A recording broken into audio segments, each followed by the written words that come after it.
Well, friends, we turn again now to William Gurnall.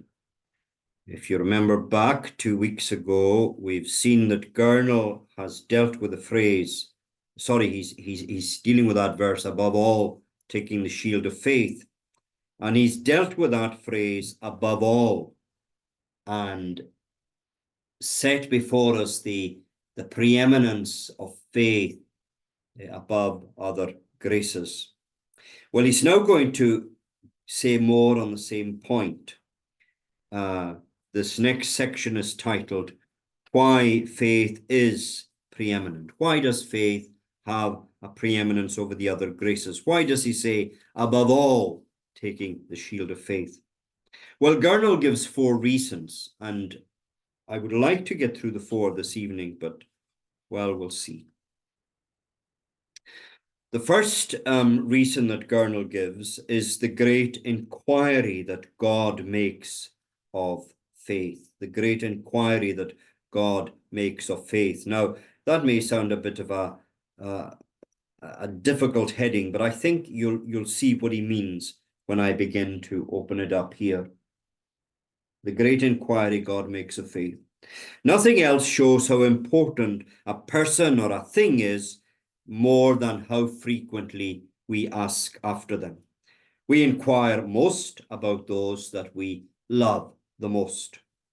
And he cites Joseph when he would inquire of his brothers about their father. Is your father well? The old man of whom you spoke, is he yet alive? Now, Joseph was interested in other people too, of course he was, but because of his deep affection for his father, he wanted to find out about him first. And when we come to the great inquiry which God makes of faith, he gives it a certain preeminence. Luke 18, verse 8, for example, when the Son of Man cometh, shall he find faith on the earth? And according to Gurnall, he implies here that faith is the grace which he especially wants to find in his people. And then he gives another example. He illustrates again the preeminence of faith in his account of the restoration of the blind man by the pool of Siloam. This healing, as you remember, enraged the malicious Pharisees that they took extreme steps against the poor man. In fact, they excommunicated the man for no fault other than that he gave glory to the one who had healed him. And the presence and tenderness of Jesus, no doubt, more than compensated for his sudden new role as an outcast. But, says Gurnall, for our present purposes, note Christ's words to this person at their first meeting. What does Jesus say to him? Dost thou believe on the Son of God? John 9:35. Now, the man had already expressed some enthusiasm for Christ. He had done so publicly, and things had turned difficult for him as a result of that. He's already expressed enthusiasm in vindicating Christ. He's already spoken favorably of Christ to, in fact, the bitterest enemies that Jesus had on this earth. But the one thing that Christ prized above all else, even above his loyalty, was his faith. And that's what we find in his inquiry. Do you believe? Do you believe? It's as if he said, all this zeal in speaking about me and your patience in suffering are worth absolutely nothing if you do not have faith. He was wanting to ensure that there was more in this man's case than mere enthusiasm for his healer and thankfulness for his healer and a kind of natural defending of his healer. No, he said, do you believe? As we see in Jesus accounted here with the blind man, most of God's dealings with his people are questions concerning their faith, either the presence of it in the first place or the strength of it in the second. And even when he afflicts, Peter says in 1 Peter 1:7, it is for the trial of your faith. Affliction, says Gurnall, and this is a typical Gurnall phrase, afflictions are a spade which God uses to dig into his people's heart to find the gold of faith. Not that he doesn't seek other graces too. Gurnall is concerned with the preeminence faith has.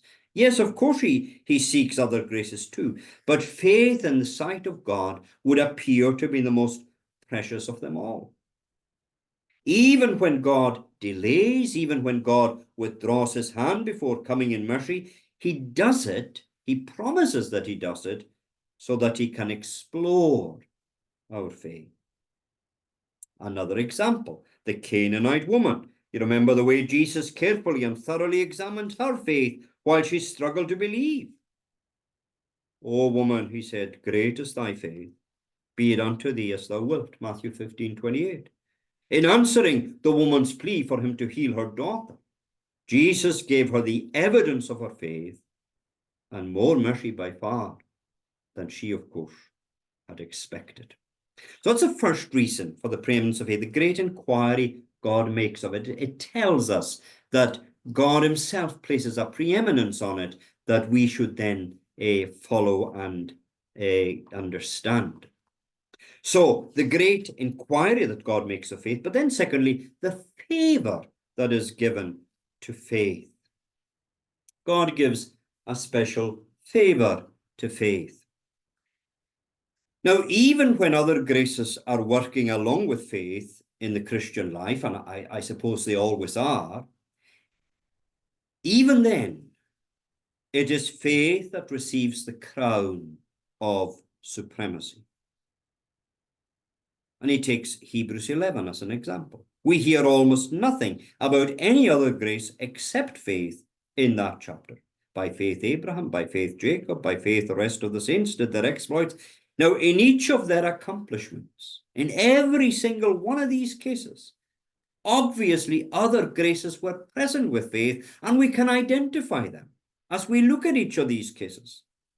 But here, all comes under the name of faith. And here's an illustration. Each soldier in the army fights the battle, but the honor of the victory goes to the general or the captain, and he is, as it were, putting faith in the place of the general there, and the other graces attending to it. Faith, says Gurnall, is the captain grace. The captain grace. All the notable acts of saints are recorded as achievements under its command. And this is where our second reading tonight comes in. This is what Jesus said to the centurion, you remember. I say unto you, I have not found so great faith, no, not in Israel. Now, I preached on this passage from Luke's account not that long ago, and I pointed out at the time, I think myself, other graces were obviously eminent in the centurion as well. His devotion for his servant, for example, for whom he cared so conscientiously as though he had been his own son. And then there's the centurion's humility. You know, that comes out as well. The whole attitude that he takes to the Lord, where he says that he is not worthy that the Lord would come under his roof. Now, when we consider that this man was a high-ranking official, he was a swordsman and a commander, his humility is quite remarkable. And rarely do you get such a combination of power and humility. He's an unusual character, this man. He humbles himself in approaching Christ. He has all these graces, his love, his care, his kindness, and his humility, and yet, his faith outshines his humility as his greatest virtue. Because Jesus didn't say, I haven't found such humility in Israel. Or, I haven't found such love. No, not in Israel. He does say, such faith. It's as if he said, I know the exact measure of faith in every believer in all Israel, but I have not found so much of this heavenly treasure in anyone's hand as this centurion. Indeed, the Christian's most priceless riches are held in faith's hand. James 2 verse 5, hath not God chosen the poor of this world, rich in faith? Why does God say rich in faith? He could have said, and it would have been true, rich in patience and rich in love or any other grace.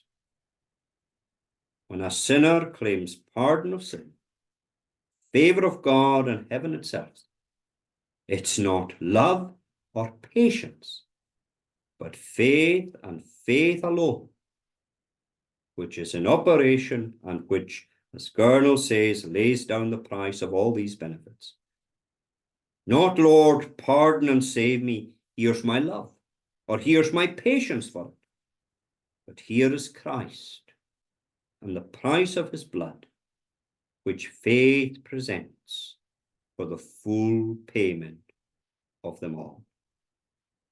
This understanding then leads to a third reason for the preeminence of faith. And I'm just looking at the clock. I think I better leave it rather than try to rush through the other two. I think we shall leave that until next time. So that's the first two reasons that he's given: the great inquiry God makes of faith and the great favor that is given to faith.